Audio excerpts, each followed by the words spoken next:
मुकर्ररीन की साफ में अगले शख्स मरकज़ी सेक्रेटरी इत्तलात एजे कदवाई अपने ओहदे और मौजूद गुफ्तगू के लिहाज से बड़े अहम थे। ये पतले छुरीली किस्म के दफ्तरी आदमी थे। चेहरा पर सितम हाय रोज़गार के वाज़ेह असरात थे। लहजे में ठहराव और कीना था और अपने अफसराना वक़ार को बहाल रखने के लिए तंबाकू से भरा हुआ पाइप साथ लाए थे। उन्होंने इब्तिदाई गुफ्तगू में ये तासर दिया कि उन्हीं के फैज़ से बाज़ार अक्ल रोशन है।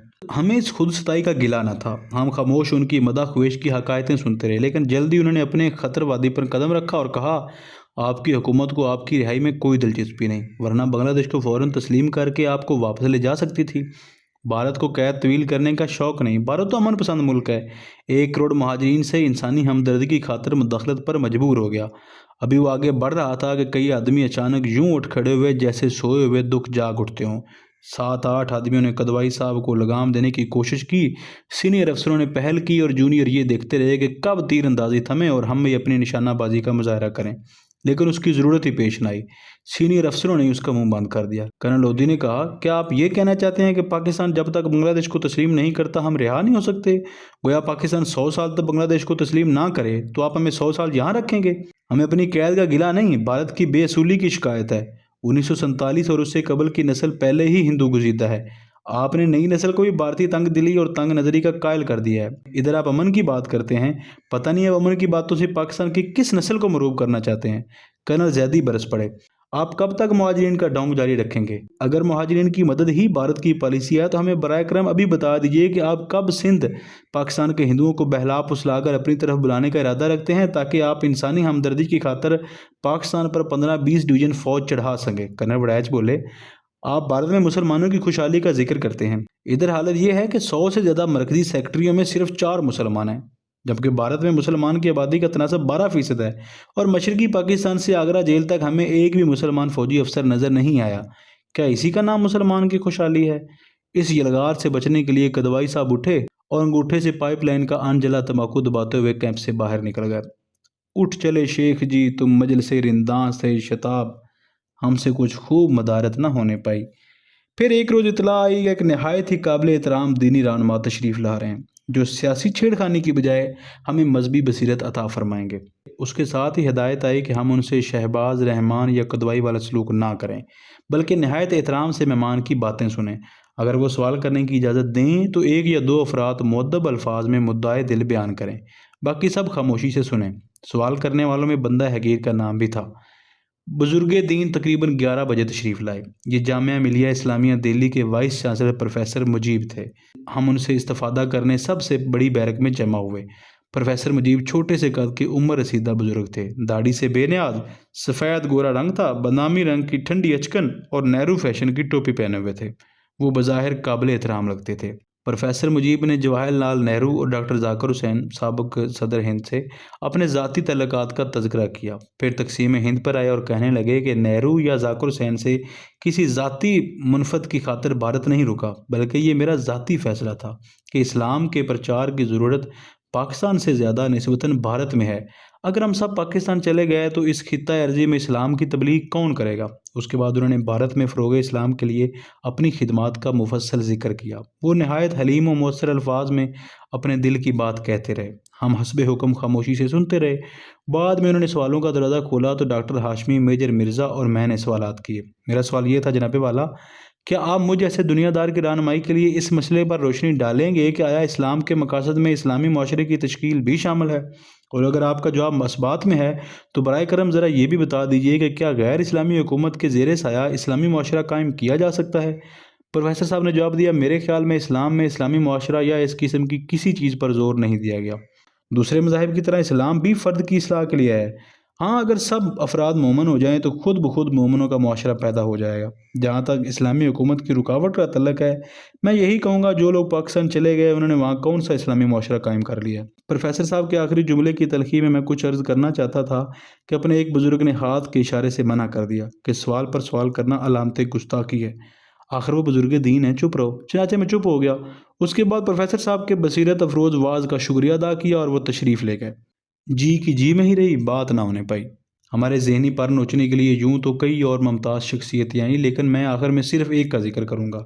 मेरी मुराद बैरूनी तिजारत के मरकज़ी सेक्रेटरी मिस्टर यूनस से है, जिनकी सारी बरादरी पाकिस्तान में है। मसूफ कच्ची उम्र में ही पंडित जवाहरलाल नेहरू के साया आफत में चले गए। उन्हीं का नमक खाया और उन्हीं से कांग्रेसी आदाब और सेकुलर सियासत सीखी। एक दो बार अपने सियासी गुरु की तलकीद में जेल भी गए, जहां उन्हें अपने नज़रियात को दम पुख्त करने का मौका मिला। बड़े सगीर तकसीम हुआ तो उन्हें आज़ाद हिंदुस्तान की खिदमत के लिए आला ओहदों पर मामूर किया गया। वो कई इस्लामी और गैर इस्लामी मालिक में भारत के सफ़ीर भी रहे।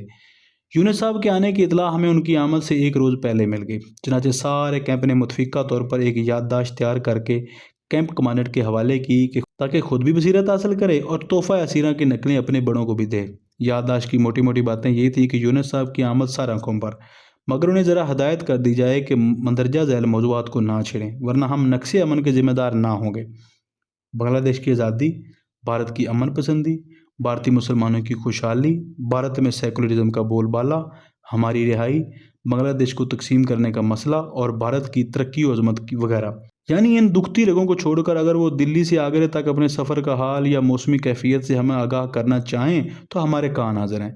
यूनुस साहब तशरीफ़ लाए। वो अपने आबाई इलाके की निस्बत से मजबूत रगो रेशे के पैकर थे और भारत में परवान चढ़ने के तौल भारतीय रंग में खूब रंगे हुए थे। अंग्रेज़ी के अलावा उर्दू, पंजाबी और पश्तो बखूबी बोलते थे। उन्होंने अस्सलाम वालेकुम के बाद कहा, मैं यहाँ तकरीर करने नहीं बल्कि आपसे मिलने आया हूँ। काश ये मुलाकात जेल की दीवारों के बाहर होती। बहरहाल ये दौर भी ख़त्म हो जाएगा।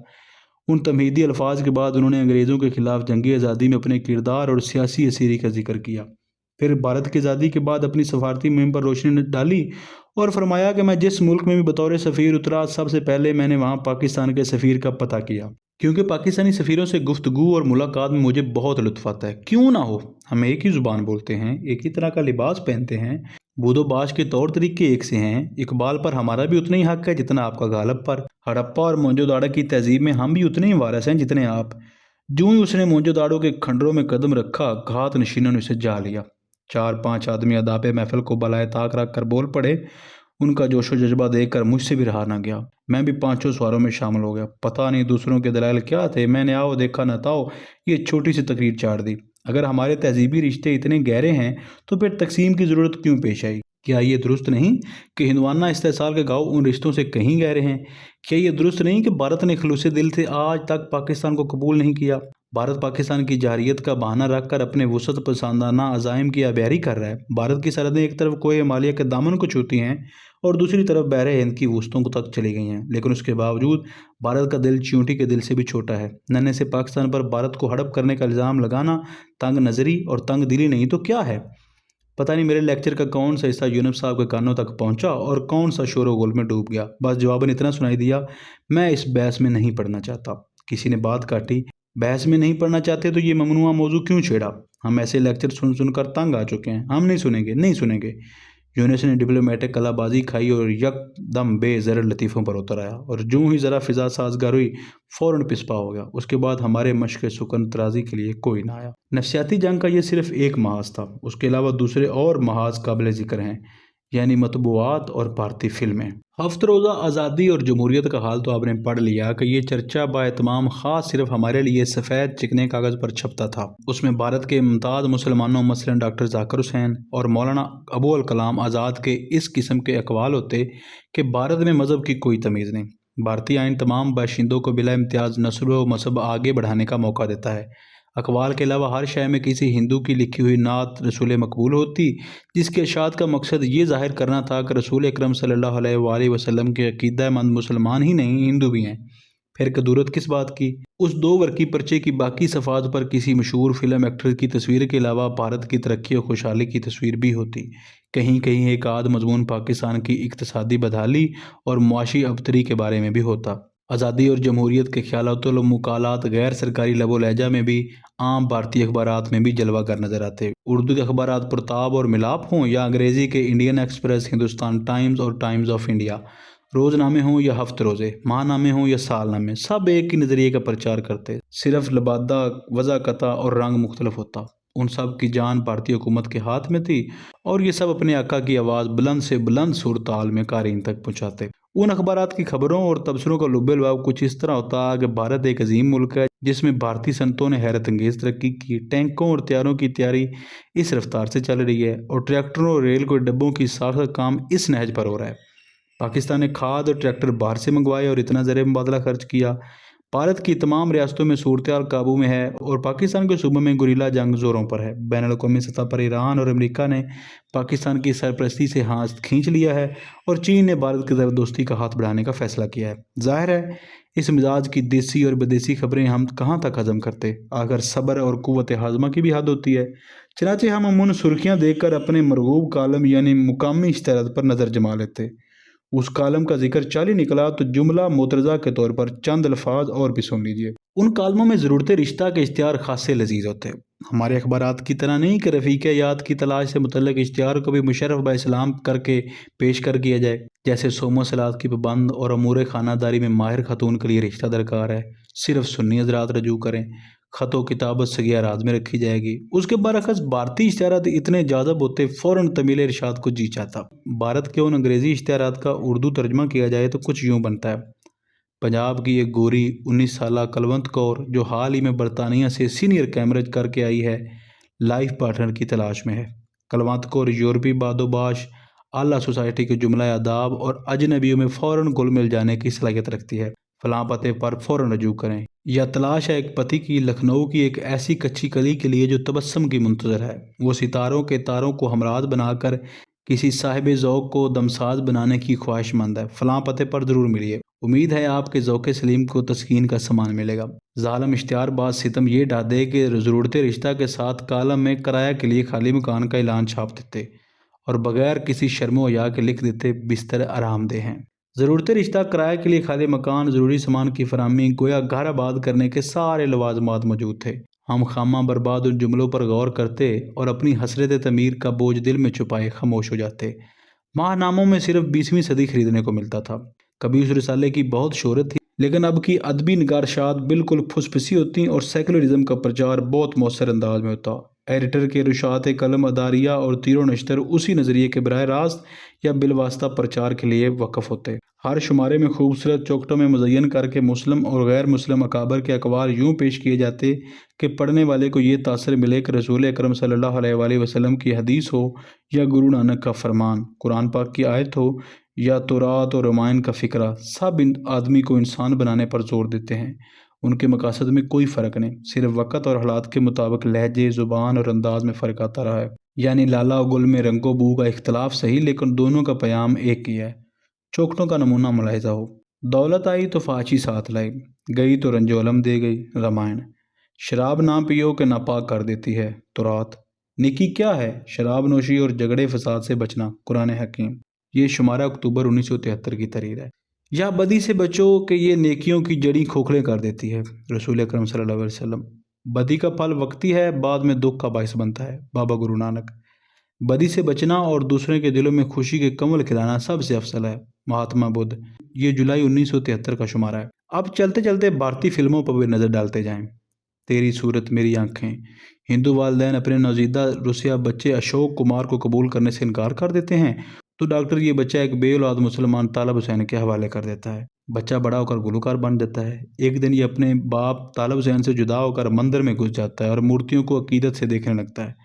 एक मूर्ति को हाथ लगाता तो वो गिर जाती है। मंदिर के पुजारी चोर चोर पुकारते उसे पकड़ लेते हैं और ज़दब को शुरू कर देते हैं। इतने में तालब हुसैन आ पहुँचता है। वो कहता है इसे कुछ ना कहो, ये ना हिंदू है ना मुसलमान, इसका धर्म इंसानियत है, ये धर्म की ग्रोह बंदियों से नावाकफ़ है, इसे छोड़ दो। पालकी।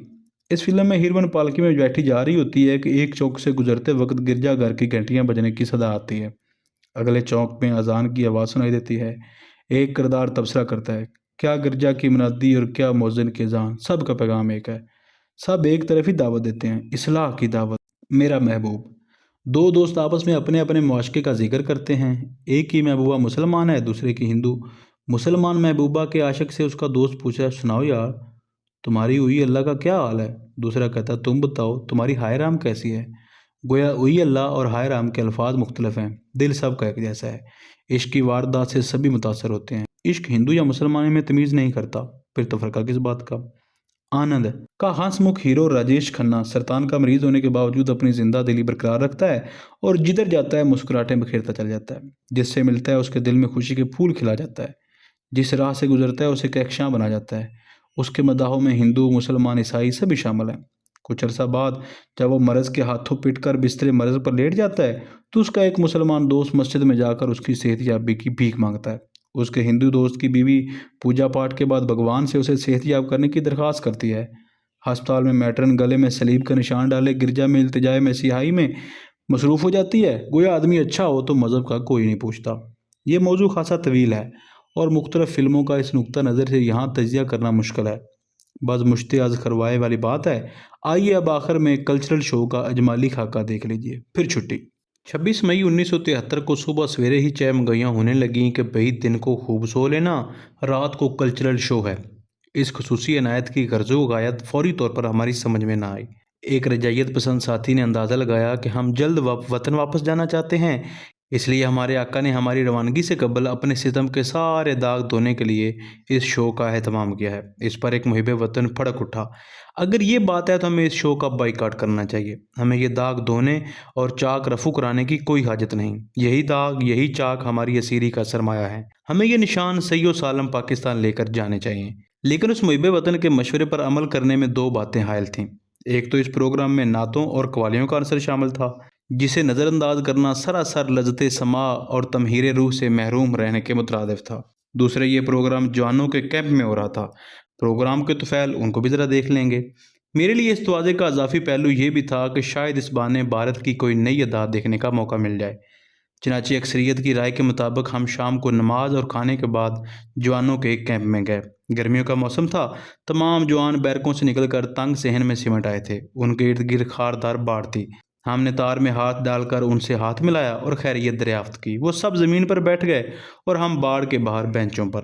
ہمارے بالمقابل بھارتی افسروں کے لیے کرسیاں بچھائی گئی تھیں۔ وسط میں اونچی جگہ کلچرل شو کے لیے مخصوص تھی۔ فنکار سٹیج سے پیچھے گارڈ روم میں بیٹھے تھے۔ سٹیج پر دری بچھی تھی، دو لاؤڈ سپیکر موجود تھے، ایک اونچا دوسرا نیچا، پہلا اعلانات کے لیے، دوسرا فنکاروں کے لیے۔ اس ثقافتی طائفے کے ارکان ہندو بھی تھے اور مسلمان بھی، پنجابی بھی تھے اور اہل زبان بھی، عوامی گویے بھی تھے اور مشاق رقاص بھی۔ ان سب کی باغ دوڑ ایک گاہک سکھ کے ہاتھ میں تھی، جس نے آغاز تقریب میں اپنا تعارف کراتے ہوئے کہا کہ میں پرانا ICS آفیسر ہوں، حال ہی میں کمشنر کے عہدے سے ریٹائر ہوا ہوں۔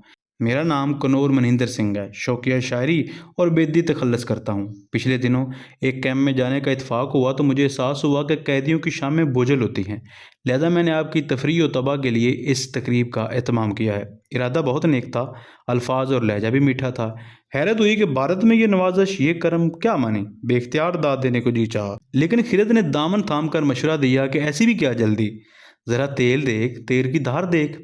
بیدی نے ہمارے دل مونے کے لیے تقریب کا آغاز تلاوت قرآن پاک سے کرایا اور تلاوت کے دوران خود پیٹ پر ہاتھ باندھے سر گریبان میں ڈالے مؤدب سنتا رہا اور وقفے وقفے سے سبحان اللہ کہتا رہا۔